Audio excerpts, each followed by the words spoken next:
देखिए, दिनांक 8 जुलाई को थाना राजपुर पर श्री अंशुल त्यागी जी के द्वारा एक एफआईआर पंजीकृत करवाई गई थी। उसमें इनके द्वारा बताया गया कि एक व्यक्ति है जिसका नाम यशवर्धन है। तो कुछ महीनों पहले उनकी जिंजर होटल में उनसे मुलाकात हुई थी और तब उनकी जान पहचान हुई। तो अंशुल त्यागी जी के द्वारा यशवर्धन से कहा गया कि उनकी माताजी, जो कि दिवंगत हो चुकी थी, उनकी स्मृति में एक वो कंपनी का पंजीकरण कराना चाह रहे थे। इस संबंध में उनकी बातचीत हुई। यशवर्धन के द्वारा उनको बताया गया कि वो जो संबंधित विभाग हैं, जहाँ जहाँ से पंजीकरण की आवश्यकता होती है, एनओसी की आवश्यकता होती है, पोर्टल पर रजिस्ट्रेशन होता है, इसमें वो फैसिलिटेट एनओसी के लिए करवा देंगे।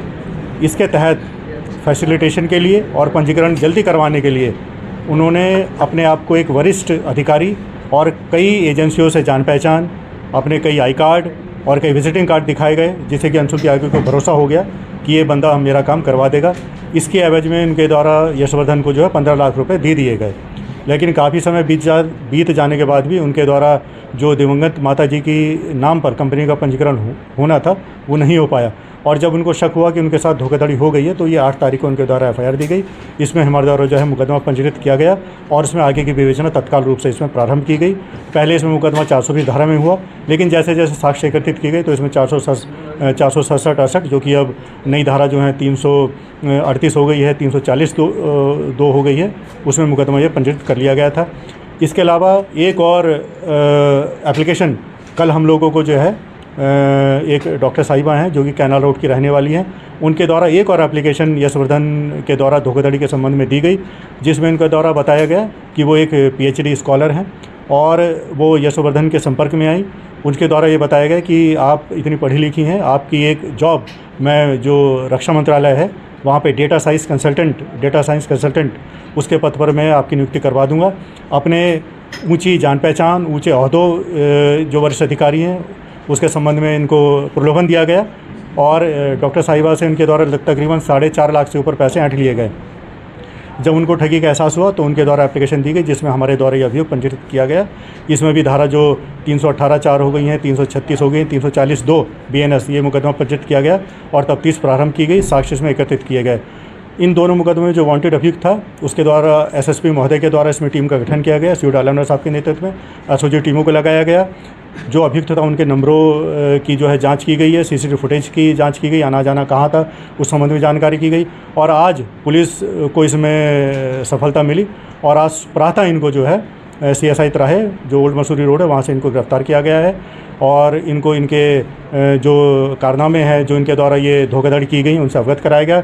इसे विशेष रूप से पूछताछ की गई है और इनको जो है अरेस्ट कर लिया गया है। इनको माननीय न्यायालय में पेश किया जा रहा है।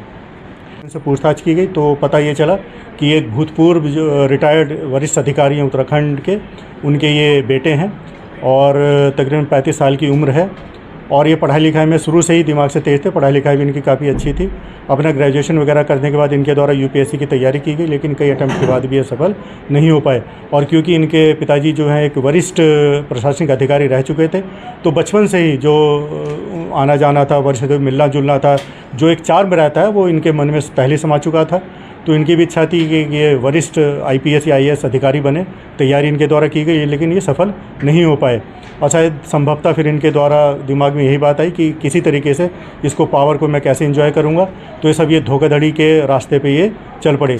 इसके लिए उन्होंने कई फर्जी जो विजिटिंग कार्ड हैं और लोगों हैं आर्मी के, भारतीय पुलिस के, आर्मी के और जो वर्दी हैं पैरामिलिट्री फोर्सेस की वो बनवाई गई और कई लोगों को जो है इनके द्वारा जो है ये प्रलोभन दिया गया कि मैं एक वरिष्ठ अधिकारी हूँ, रक्षा मंत्रालय का हूँ, रॉ एजेंट हूँ, CRPF में काम करता हूँ और बहुत सारी ऐसा वरिष्ठ अधिकारी होने का प्रलोभन दिया गया और लोगों से ठगी की गई। इनको गिरफ्तार कर लिया गया है और इनके पास से फर्जी जो विजिटिंग कार्ड हैं, लोगो हैं, यूनिफॉर्म्स हैं, लैपटॉप हैं, वो सामान इनसे बरामद कर लिया गया है और आगे की कार्रवाई और इनसे पूछताछ की जाएगी और इनका जो कहीं और रिकॉर्ड है, क्रिमिनल रिकॉर्ड है, उसके संबंध में हमारे द्वारा जानकारी की जा रही है।